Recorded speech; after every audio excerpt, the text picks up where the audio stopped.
Hare Krishna. So let us start with chapter 3, Bhagavad Gita, which is titled as Karma Yoga. Let's understand the connection between chapter 2 and 3. In text 49 of chapter 2, that is Śloka 49, Krishna is saying, Durena hi avaram karma buddhi yoga dhananjaya. Dhananjaya, yes. So here Krishna is saying that, O Dhananjaya, O Arjuna, keep all the abominable activities away by doing buddhi yoga, by executing buddhi yoga. Now what Arjuna has taken as his understanding is buddhi yoga or buddhi as intelligence. So now Arjuna's understanding here is that by using intelligence, keep all the abominable activities away and not fight. This is what Arjuna has concluded. But still Krishna is asking me to fight. Now Arjuna is not understanding that what's wrong with him. No, two contradictory instructions. And now to get some clarification on that, Arjuna starts asking question to Krishna. And that is what is the first verse of the 3rd chapter. And this lays the foundation for the chapter's title, Karma Yoga. So let us start with chapter 3, text 1. Arjuna vacha jayasi chet karmanaste matha buddhir janardhana tat kim karmani ghore mam niyojayasi keshava. So Arjuna vacha, Arjuna said, it should be confused, Arjuna said. What is he saying? That, oh, Keshava, Tatkim karmani ghore mam niyojayasi? Why are you engaging me? Tatkim niyojayasi, engaging me, mam. In what? Ghore karmani, in this ghastly warfare or this ghastly activity. And then he says, oh Janardhana, jayasi chet karmanaste mata buddhi. He's saying, if you think that intelligence, that is buddhi, is better, jayasi, than fruitive activities, chet karmanaste. So basically, if you think that intelligence is better than the fruitive activity, then why are you engaging me in the ghastly warfare? This is the question that Arjuna has put forward.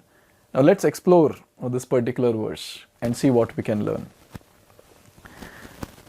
Here, Prabhupada says that Arjuna thought Krishna consciousness or buddhi yoga or intelligence in the spiritual advancement of knowledge as something like retirement from active life and practice of penance and austerity at a secluded place.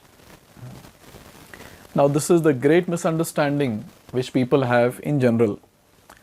Now people are in line with what Arjuna is thinking. So people are in parampara. So here Arjuna is thinking that retire from the active life, go to a secluded place and do some passive activity. Now one thing we have to understand here is that this is a misconception. If this was the case, then Krishna wouldn't have encouraged Arjuna to fight. But Arjuna is not understanding, like people in general of this world don't understand. As soon as someone starts practicing bhakti, the practitioner himself starts feeling that he should give up everything and go to a secluded place and do something. Prabhupada also mentions, Krishna consciousness is misunderstood to be inertia, and one with such a misunderstanding often withdraws to a secluded place to become fully Krishna conscious by chanting the holy name of Lord Krishna. So this happens with new people when they start practicing bhakti. They feel, I know now what is the process. So let me spend time in a secluded place alone and practice bhakti and become fully Krishna conscious.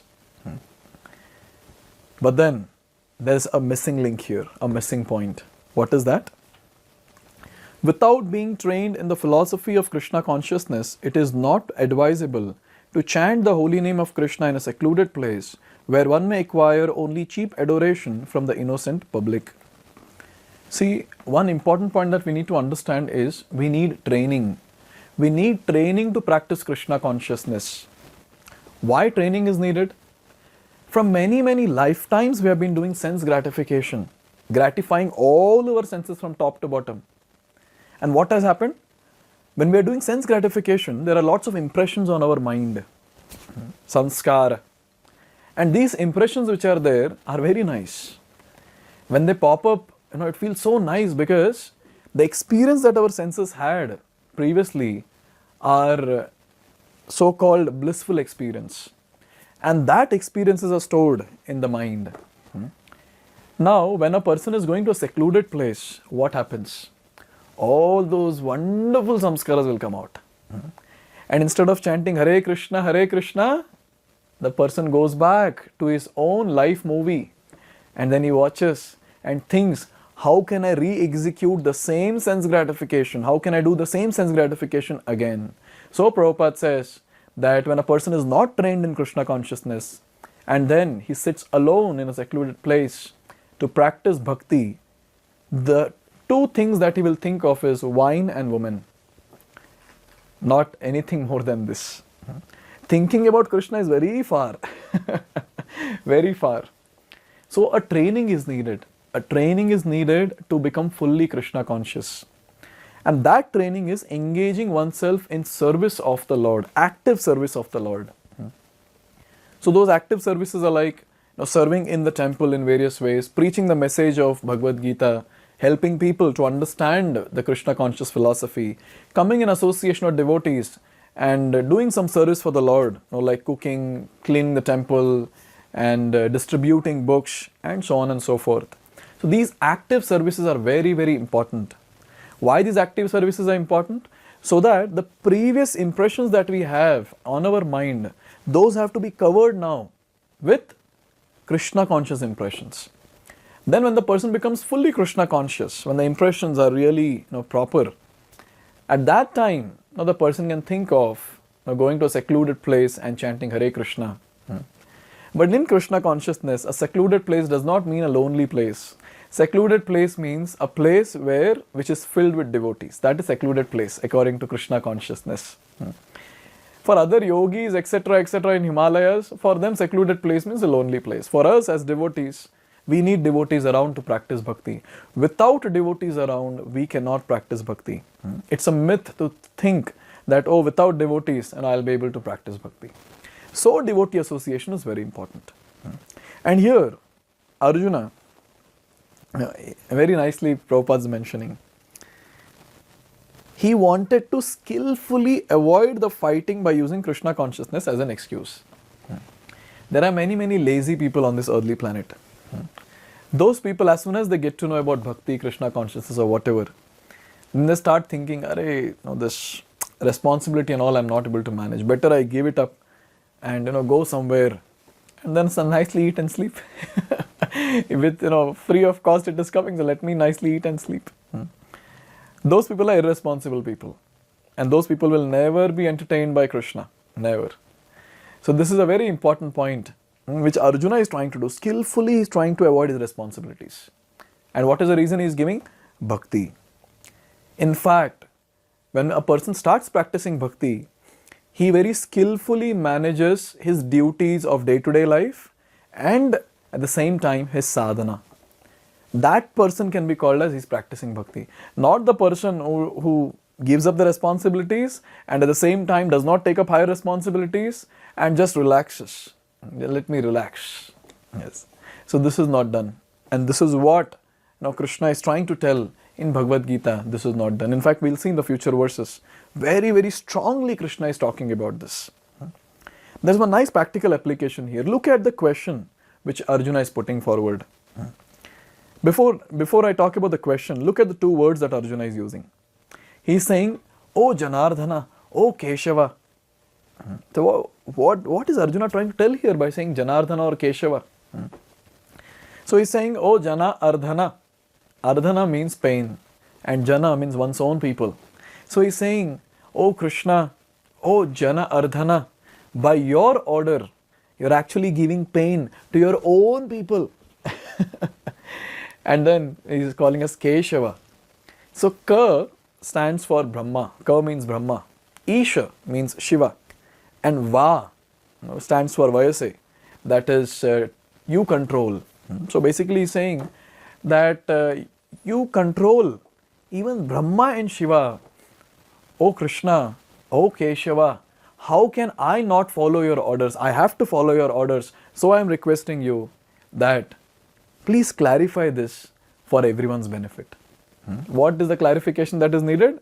That if the intelligence is better than fruitive activity, then why are you engage me in the ghastly warfare? So clarify, I want this clarification. So this is the question that he's putting forward.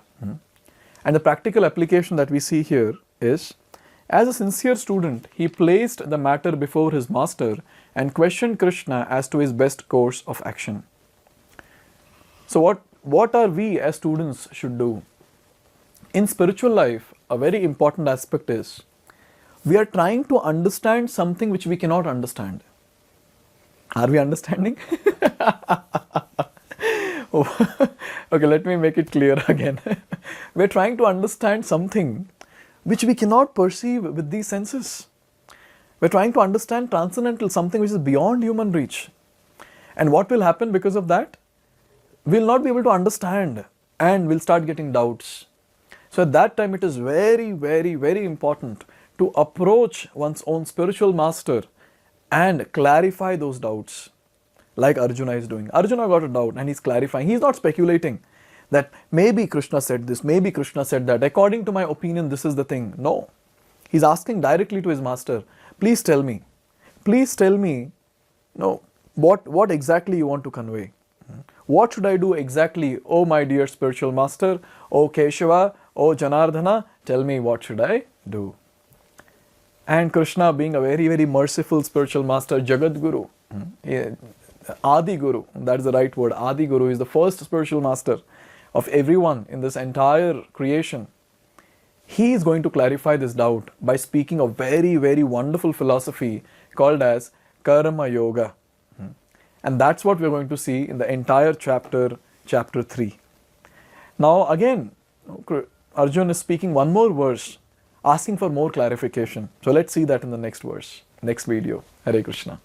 Hare Krishna, Hare Krishna.